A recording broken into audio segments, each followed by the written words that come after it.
How to manage translate language on Google Chrome mobile. Hello guys, in today's video I'm gonna show you how to manage translate language on Google Chrome mobile. First we're gonna do is go to Google Chrome and then click these 3 points here in top corner, and now go down and click settings,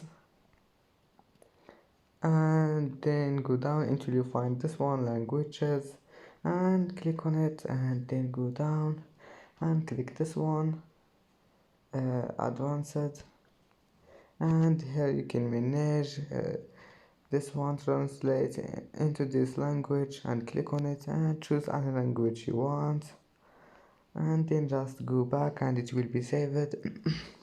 And that's it for today's video. If you like this video, please don't forget like and subscribe, and see you in the next video.